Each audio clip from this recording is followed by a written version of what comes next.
Hannah Murray on TRE in the afternoon.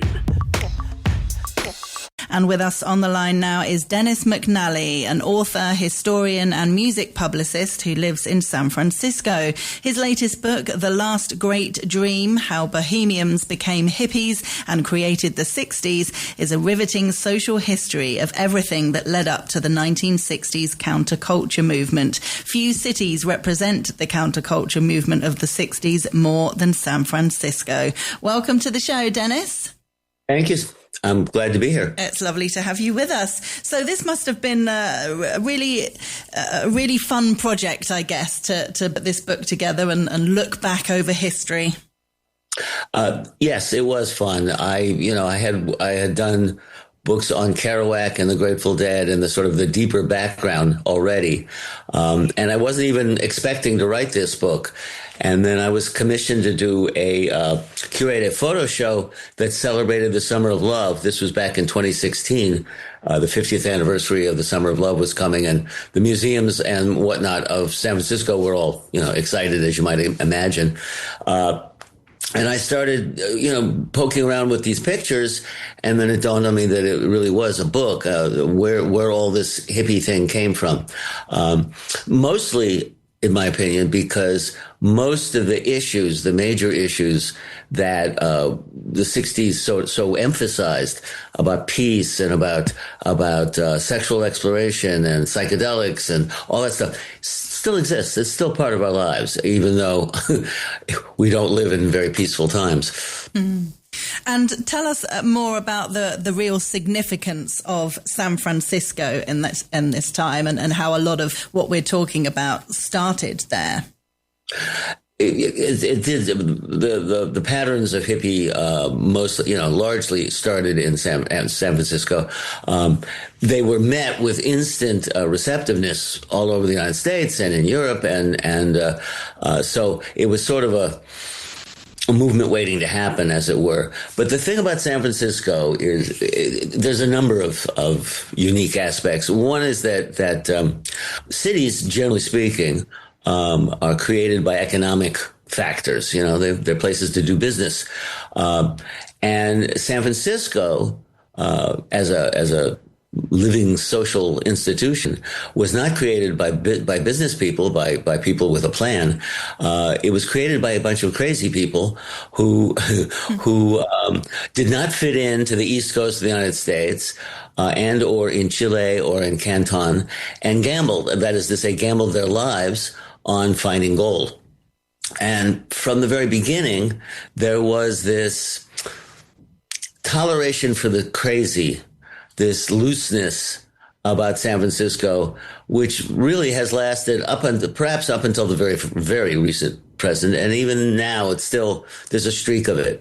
And that is toleration for unusual behavior, sexuality, you name it, and San Franciscans probably did it. Mm. And was it the media that came up with the term hippies? I understand the people called themselves freaks. Is that right? Right. Freak's a kind of an African-American jazz term. And the first people that were hanging out in the Haight-Ashbury did call themselves freaks. When the newspapers really started paying attention, which was you can sort of divide what happened in San Francisco into two. The year 1966, they were under the radar. It was a small neighborhood that nobody paid any attention to, and they experimented with life, with drugs, with love, with everything. And they were doing just fine. And they were doing so well that they decided to throw a party and celebrate. And the party was called the Be-In. And that took place January 14th, 1967. Well, about 50,000 people showed up to the Be-In, which, and they had been under the radar all through 66, but no more.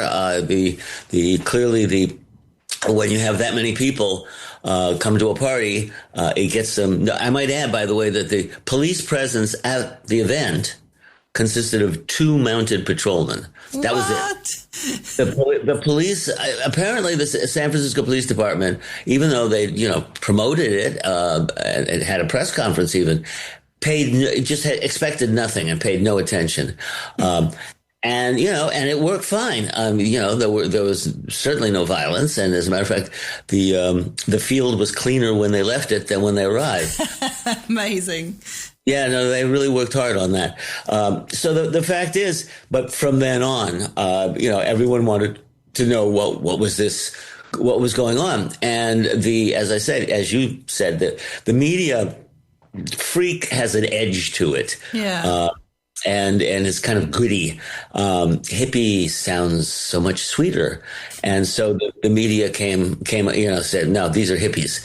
And every newspaper in America for the next 3 months was about hippies. And did they mind being called hippies? Did people want to be a hippie? Now I feel like we look back at it and think, oh yeah, hippie's a great word. You stand for peace, and you're relaxed in relationships and the clothes that you wear, and it seems like a nice term. Was it always perceived that way? That's not a question I really explored, and I'm not sure why. It was one of those things where it was sort of outside their control, certainly, and their immediate world. So they didn't much bother it. And then eventually they, I think, adopted it as very fondly because, it stands for something. And it stands, as you say, for wanting to live a peaceful, productive, not highly materialistic, friendly, anti-racist, peace.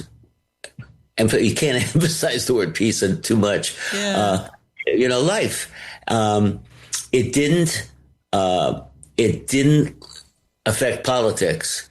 It did affect the American culture. If you eat organic food to this day, you have hippies to thank for. If you do yoga or there's any number of things that it really impacted.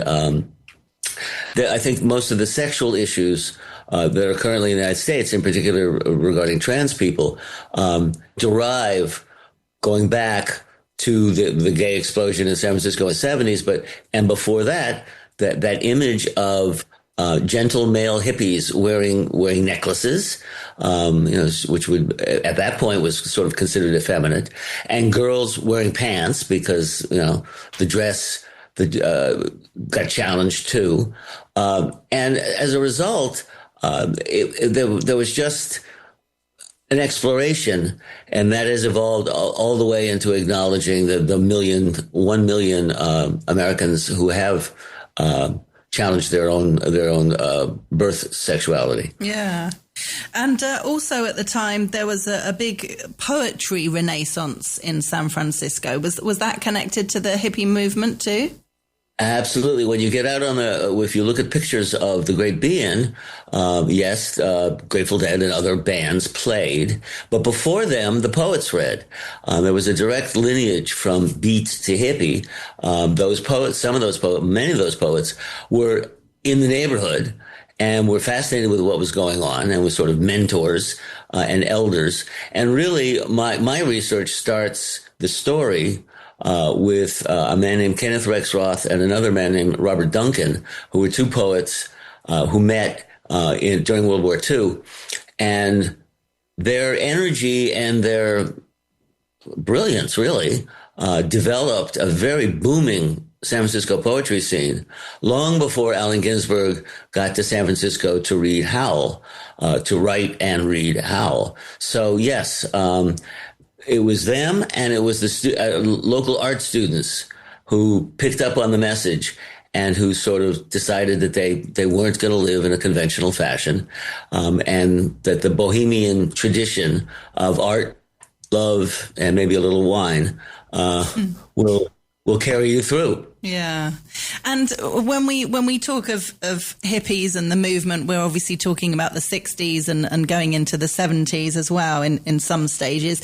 Is there still a movement that exists today? I mean, I feel like it's now, we need it more than ever now. Are there still people in San Francisco or other parts of the world that are very much living this life? Yes. And again, almost everyone many people that certainly don't think of themselves as hippies have elements in their life that were changed. That they get, as I say, whether it's organic food or not wearing polyester clothing or whatever. These are influences that really do drive out of the 60s. Is there a movement? Well, as I say, it's it's one of those things where it's so embedded in the culture now that it's hard to identify it as a separate movement. But there's certainly the motivation for Black Lives Matter, for so much of what's going on in the United States, is really still goes along with 60s ideas. Yeah. And another big part of the book, towards the end of the book, is the Monterey Pop Festival that introduced Jimi Hendrix and Janis Joplin to the world. That was a big moment, wasn't it? Yeah, what happened in San Francisco is that all those values, nonviolence and blah, blah, blah, all those values ended up somehow, and this is one of those, it just happened, and I can't tell you why particularly, but it ended up being immersed, being part of the music of San Francisco. So a long story short, the two guys from LA, actually, Los Angeles, which is a very different ambiance, planned this nonprofit festival to introduce psychedelic music. I mean, it was clearly all about hippies from San Francisco, Los Angeles, and New York and London, and which, funnily enough, is the areas that I studied in preparing. So when I saw that it all comes together in Monterey, there's a sort of a cultural notion that being a hippie meant that you were, young and lovely and had flowers in your hair and beads around your neck, and you were very high, listening to great music and being very beatifically peaceful. And for 4 days at Monterey, it really was like that. There were so many people without tickets, and it was surrounded. The arena was surrounded with people, and nobody, nothing happened. And the result was fantastic music. Most notably, as you say, Janis Joplin introduces herself to the world, and Janis Joplin and Big Brother and the Holding Company. The Airplane had a tremendous set that introduced them to the world, and of course at the end, the three great, it wasn't quite the end, but the last three acts were the Who introducing itself to America, really, the Grateful Dead, who had no stage show, so nobody remembers that they played. Although the critics said they played very well, but after the Who, it's a little hard to remember. And then finally, Jimi Hendrix, who of course totally, captured the image and the spirit of the weekend. And that's sort of the high point of things, which is why I kind of decided to cheat and write the story to the high point and then stop. Yeah. Oh, absolutely. And if you don't mind me asking you, Dennis, would you have considered yourself a hippie at the time? Well, no, the funny thing is I'm a kind of a beatnik scholar. I've theorized. I mean, I've spent the last 50 years researching various things, and I finally concluded that because I went to high school, at least the last 2 years, in the backwoods of Maine, and then and graduated in 1967, and then went to college in way upstate New York, almost to Canada, and I figure I missed it all pretty much as a social thing. So I've been studying it ever since. Do you wish you were? Do you wish you were around kind of 10 years earlier or something, so you could have been more involved in it? Is it something that you feel like you would have got really into? Well, I ended up getting into it because after I wrote the Kerouac book, I was invited by Jerry Garcia of the Grateful Dead to write a book about the Grateful Dead. And I ended up working for them for, 20 years. The Grateful Dead held true to the basically anarchist in a very, not violent, but a soft, anti-rules, social setting.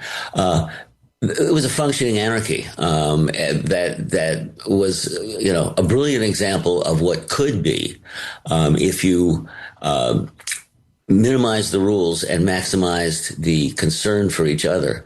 And so as a result, I figured I got my, with a paycheck, I got my taste of hippie life, and enjoyed the heck out of it. Yeah, great.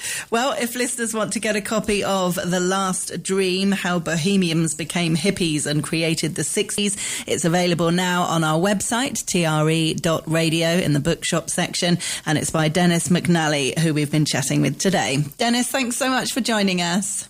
My pleasure. Thank you.